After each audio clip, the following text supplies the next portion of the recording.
This video is going to be a film study look at Devon Witherspoon and Riq Woolen, two corners who already had big names, big resumes in terms of their talent and things they've been able to produce at the NFL level, but now taking advantage of Mike Macdonald's system being there. So much versatility that they offer to his system, which comes pre-installed with so many different coverages that it forces quarterbacks to process things post-snap a little bit longer than perhaps they're accustomed to against other defenses. As a duo so far this season, those guys have allowed 11 catches on 26 targets. That's 42% completion percentage. I'm quoting these numbers from a tweet that I saw, I think, Tuesday night from Seaside Joe, who puts out a Seahawks newsletter that I would highly recommend. Individually, Witherspoon, who plays some outside corner and some nickel. And I'll explain that a little bit here in a moment. 7 catches allowed for 40 yards on, I think, 11 targets, or 15 targets, excuse me. Woolen, 4 catches on 11 targets for 31 yards. Really, it's hard-pressed to find film where Riq Woolen is involved from a coverage standpoint because teams are generally avoiding him, at least from what it seems so far.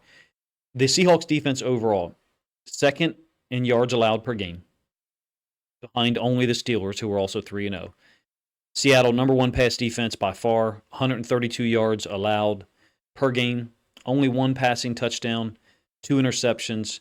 And that's despite, those numbers are despite being put in really rough spots in week 1 against the Broncos at home. Of course, it did win that game against Sean Payton and Bo Nix, but the defense was put in difficult situations by an offense that sputtered across the board for the better part of 2.5 quarters.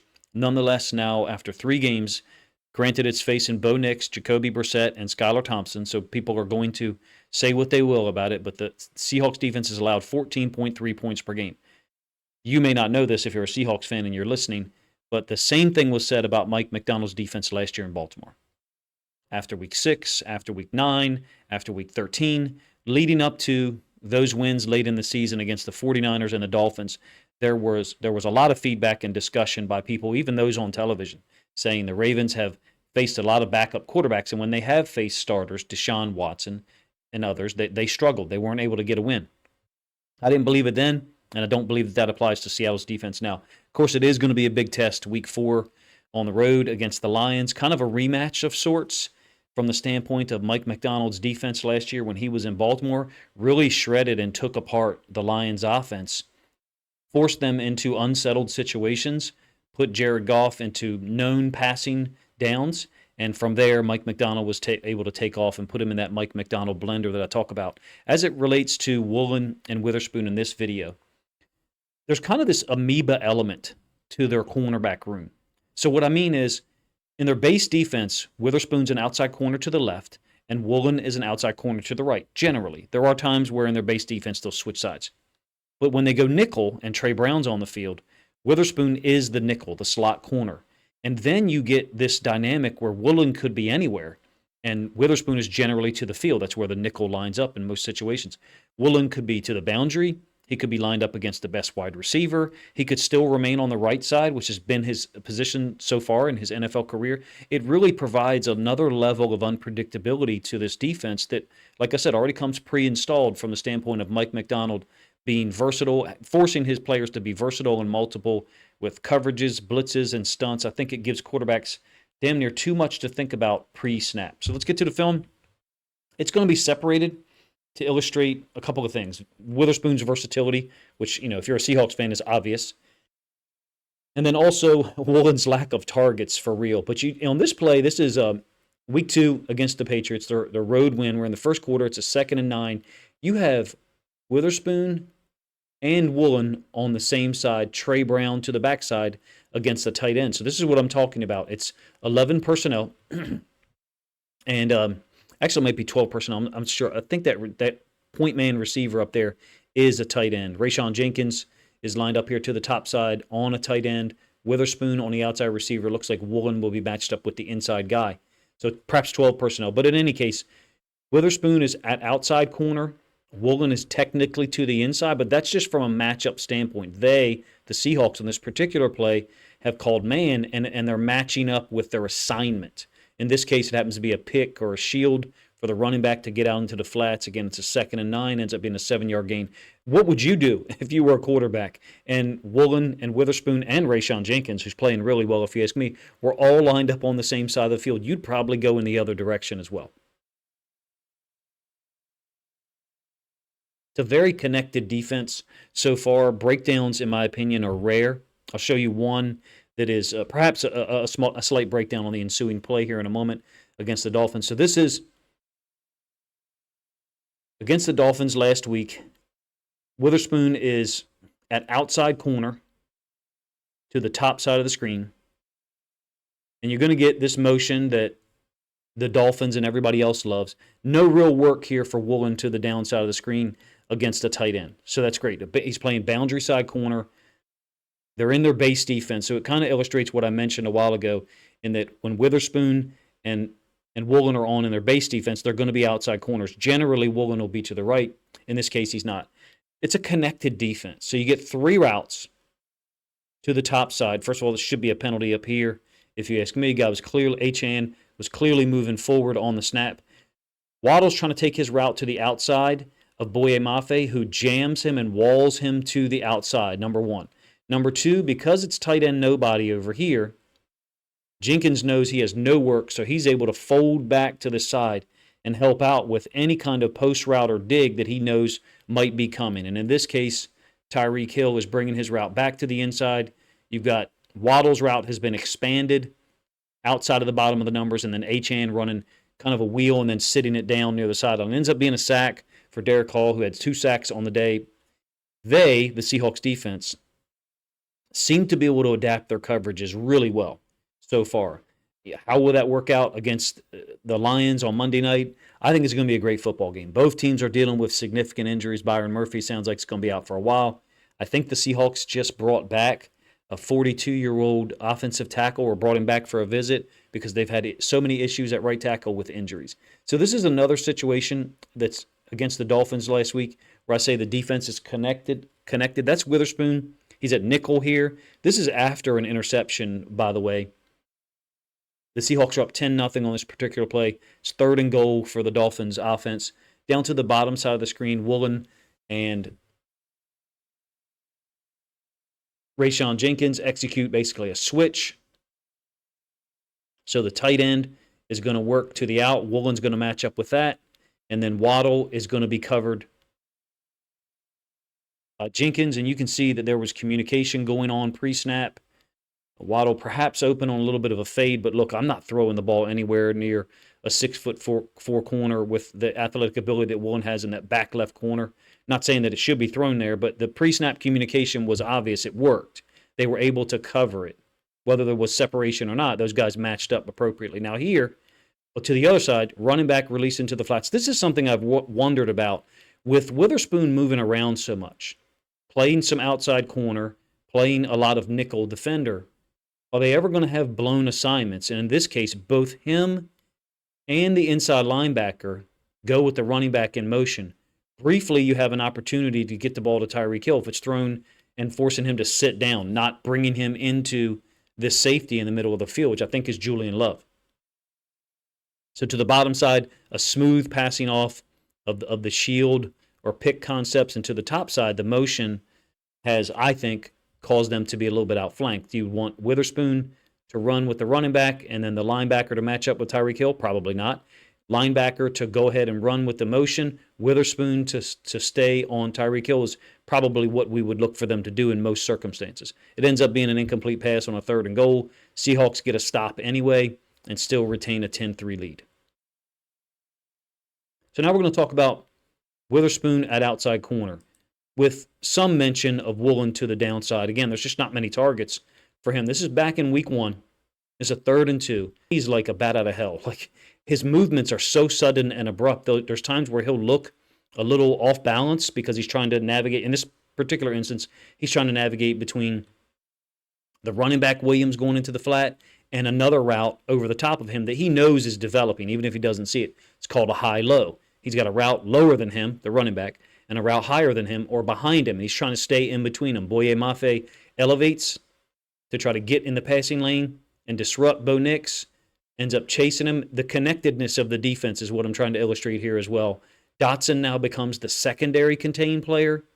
Rayshawn Jenkins trying to recover. It's almost like a string, if you ask me, being pulled, whereby when Mafe elevates and QB contain is lost, Bo Nix escapes. Now another player ends up being the secondary contain, and Witherspoon adjusts, adapts to it, and helps cover up the running back out in the flats after a slight hesitation of thinking that he was going to go cover the deep route. You see that from him often. He's kinetic. Like there's movements by Witherspoon whereby he moves to one side, suddenly makes a second move and looks a little off balance, but he recovers immediately. This is a 3rd and 1 last week against the Dolphins. The line to gain is the 38, so they're not even close. I think it's Wilson, the running back, at fullback. Reverse pivot, ends up bouncing it, and Witherspoon is involved in the tackle. I think the D tackle 97, Hankins, is also there. So you've got this wide alignment by Mafe up to the top side of the screen. Look at the space between him and the D tackle to his side, I think is Williams. Rayshawn Jenkins fills inside, forces it to bounce. Witherspoon there, great effort by Hankins as well. He's just a great tackler as an outside corner. Very few reps look like this one where you see a receiver with this much separation. It's Cortland Sutton, a little dig route that he kind of bent in. Bo Nix throws it over his head. This is a 1st and 10 in their Week 1 win over the Broncos. Again, look at these routes. You've got tight end emanating from the top side, running back here, 2 receivers. It's 4 to a side down here, and Riq Woolen is left all alone. This happens a lot, in my opinion. I would say I probably have 6 or 8 reps so far this year saved up on film, whereby people are either running 4 to a side or sometimes 3 to a side, and Woolen has no work to the other side of the field at all, and the safety to that side where Woolen is pretty much is looking for work from the opposite side of the field.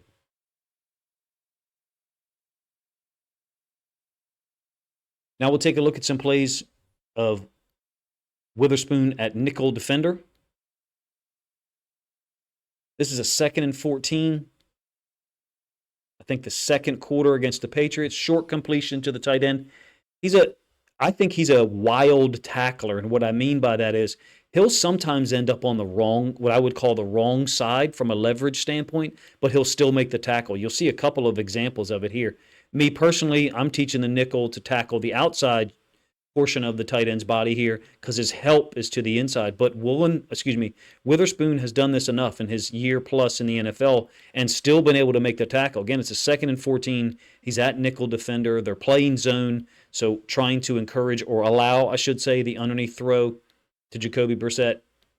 And here he hits Hooper really quickly underneath for a 5-yard gain.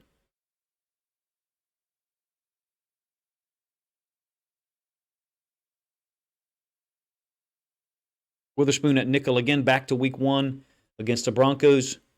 This is a 1st and 10, I believe, early second quarter. Bo Nix and the running back kind of flow into the same side. He just converges so well. I like the depth. I don't know about you as a Seahawks fan. I like the depth he plays at nickel defender or slot corner, whatever you want to call it. When they do move him into that position to play their nickel defense, I like the depth he's got because he's got such great burst and ability to close downhill. Having that depth allows him to get involved in at times or get in the window of deeper throws. You actually kind of see an example of it when Julian Love gets an interception in Week 1 against the Broncos. Witherspoon's got so much depth that Bo Nix kind of was trying to figure out if he should throw the ball or not. Clearly he shouldn't. Check out this hustle from a nickel position. The ball's going to be run to the top side of the screen, obviously. Witherspoon is down here. You got Trey Brown in at corner. There was a couple of situations where guys missed tackles, but what I'm trying to illustrate here is the pursuit. Julian Love had a play like this as well against the Broncos. By the way, it only goes down for a 4-yard gain because of the just maniacal way that Witherspoon gets after the football. They're along the same side in Week 1 against the Broncos, but has not been as poor a tackler as many people have painted it. Week 3 film here again. This is a 1st and 15. I think second possession. for the Dolphins. They're using Tyreek Hill motion into the boundary. And on the catch by Waddle, a little screen, he's going to bring it all the way down here to the bottom side of our screen, the other side of the field. Now, it ends up being a penalty. It's an unnecessary roughness penalty on Witherspoon. But look at the burst and the closing speed. He just happens to be faster than some of the other guys on the Seahawks defense. So it's not meant to minimize the hustle by everyone. Here he is right here. I'll pause it a couple of times as Waddle makes his way back across the field. There's just nothing there for him with Murphy closing down from the backside, and I think Dotson on inside-out leverage. Nothing there on this little screen, so Waddle tries to take it all the way back across the field. Look at the identification. Witherspoon already knows the angle to go at, and he is gone. He's got to be a fun player to coach. He seems like one of those guys, if you give him a key, if you give him a read, something to look at, he's going to trigger on it and go right now. I don't know what he's like as a person on the practice field, but I can't imagine that he turns this off and on game days. This looks like who he is anytime the helmet and shoulder pads come on. Nickel defender, back to week one. Little short completion to, I believe, Vele. They're blocking out in front. Trey Brown ends up being on the ground. Basically a reach block here. Sutton against Trey Brown, certainly an advantage in the Broncos' favor from a size and physicality standpoint. Another illustration, if you ask me, and I talked about this when it first happened, of Witherspoon kind of ending up on the wrong side. He kind of ends up on the underside here instead of what I would say he should be on an outside leverage, basically force everything in. But he plays with such tenacity and force. He just plays through it. He just plays through the contact and is almost impervious to it at times for being a smart. Moving on to Riq Woolen film. Again, so far this year, Seaside Joe quoted 4 catches on 11 targets. Forgive me if the screen is jigging or skipping a little bit for you guys.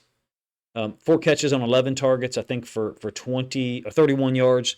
I don't have access to that data. I just know that the film that I have, I think I have 71 coverage snaps for the Seahawks saved up at this point. I am, as an aside, going through and trying to do at least one big preview for the Seahawks-Lions game in Week 4 because I have knowledge of both teams, at least from the standpoint of watching a lot of film of them.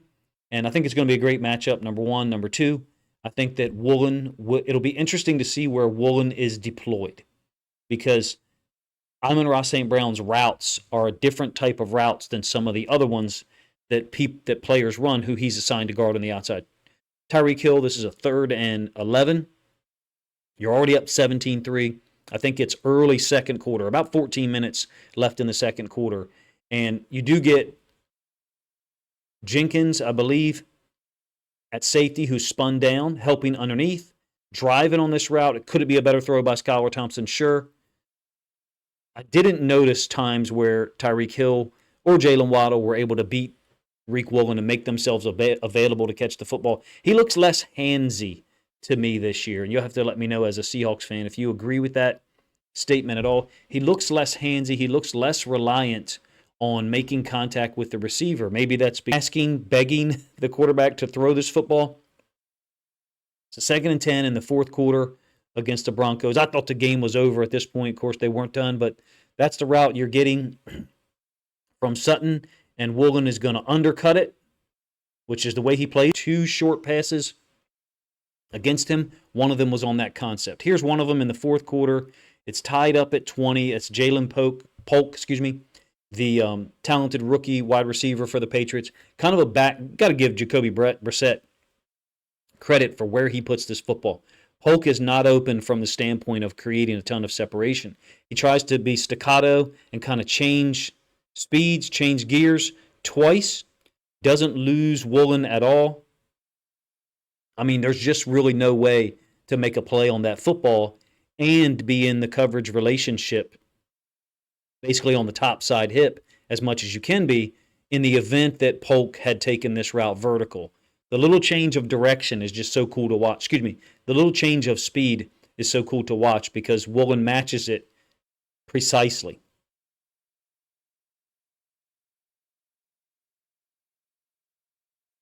Ends up being a 7-yard completion on a 2nd and 10. I believe they got a stop on the very next play.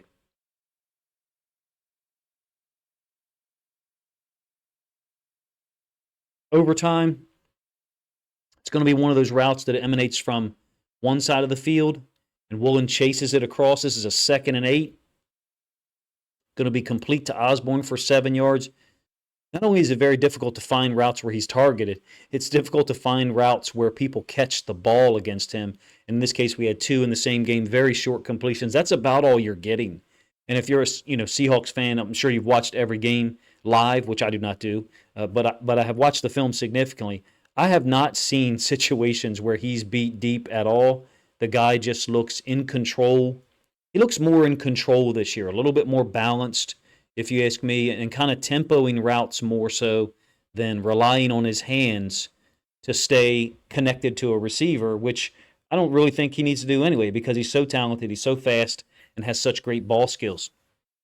I'm not sure how teams can avoid him so much. Mike McDonald and the defensive staff there are going to be able to shift coverages at times. If you're not going to target to Riq Woolen, if you're not going to go after him at all, they're going to be able to shift coverage and just basically leave him completely one-on-one and almost kind of hedge zones, if you will, to the other side and give quarterbacks really no option at all. I think it's going to be a fantastic game against the Lions. I'm really excited about it. I'm considering doing a live stream maybe Thursday night or Friday night, something like that, to preview it. If you've listened this long, first of all, thank you, because I would assume at this point you're a Seahawks fan if you've done so. Second of all, let me know if you would enjoy something like that. I was able to get my streaming software hopefully updated and running properly, so executed a Ravens live stream last night, Tuesday night that is. So I'll try to do a live stream preview for the Lions, Seahawks, and get Seahawks and Lions fans in the chat together and see what happens. So appreciate you guys' time, man. If you enjoyed this film study look at Devon Witherspoon and Riq Woolen's play through 3 games, then please let me know in the comment section, first of all. Tell me what you think of the plays that I chose to illustrate their skills and how the defense is working out so far against the Broncos, Patriots, and Dolphins. And then if you think other Seahawks fans would enjoy this film study video, please consider grabbing a link to this video, sharing it out on social media to help this content get more reach. Appreciate you guys' time.